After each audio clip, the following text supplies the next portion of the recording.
రాజకీయ వ్యూహానికి పదును పెడుతున్నారు బీఆర్ఎస్ చీఫ్. బీసీ ఎజెండాతో ముందుకు వెళ్లాలని డిసైడ్ అయ్యారు. ఇప్పుడు తెలుగు రాష్ట్రాల్లో బీసీ టాపిక్ హాట్ టాపిక్ గా మారింది. మరి ముఖ్యంగా తెలంగాణలో అయితే బీసీ నాదం చాలా పెద్ద ఎత్తున జోరు అందుకుంది. ఏకంగా పార్టీలు కూడా, జాతీయ పార్టీలు కూడా బీసీలకి మేం స్థానం కల్పిస్తామని పోటీ పడి ముందుకు వస్తున్నారు. ఈ సమయంలో ప్రాంతీయ పార్టీ అయినటువంటి బీఆర్ఎస్, అంటే బేసిక్గా తెలంగాణ రీజియన్లో చాలా స్ట్రాంగ్ ఉన్నటువంటి బీఆర్ఎస్ పార్టీ చాలా పెద్ద ఎత్తున ఇదే నినాదంతో ముందుకు వెళ్తోంది. బీసీలకు సంబంధించి ఎమ్మెల్యే కోట, ఎమ్మెల్సీ ఎన్నికల్లో కేసీఆర్ ప్రయోగం చేయబోతున్నారట. బీసీ నాయకత్వాన్ని ప్రోత్సహిస్తూ అధికార పక్షానికి చెక్ పెట్టాలనే ఆలోచనలో ఉన్నారట. ఉమ్మడి నల్గొండలో కాంగ్రెస్ ఆధిపత్యాన్ని నిలువరించేలా స్కెచ్ వేస్తున్నారట. అదే జిల్లాకు చెందిన బీసీ నాయకుడికి ఎమ్మెల్సీ అవకాశం ఇవ్వాలని ఆయన ఆలోచిస్తున్నారట. దాని నేపథ్యంలోనే బూడిద భిక్షమయ్య గౌడ్ పేరు తెరపీదికి వచ్చింది.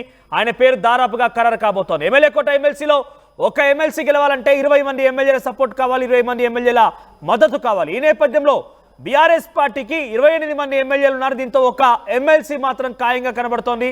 మార్చి 3న నోటిఫికేషన్ విడుదల కాబోతోంది. 10వ తేదీ వరకు నామినేషన్స్ ఉండబోతున్నాయి.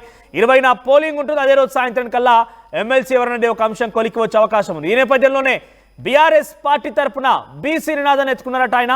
బీసీ అని బీజేపీ, కాంగ్రెస్ పదే చెప్తుంటే మేమేం తక్కువ తిన్నాం, మేము కూడా బీసీలకే సపోర్ట్ చేస్తామన్న ఆలోచనతోని కేసీఆర్ ముందుకు వస్తూ ఎమ్మెల్సీగా బీసీ పక్షాలకు సంబంధించిన గౌడ సామాజిక వర్గానికి చెందిన బూడిద భిక్షమయ్య గౌడ్ పేరు తెర మీద తీసుకొచ్చారు.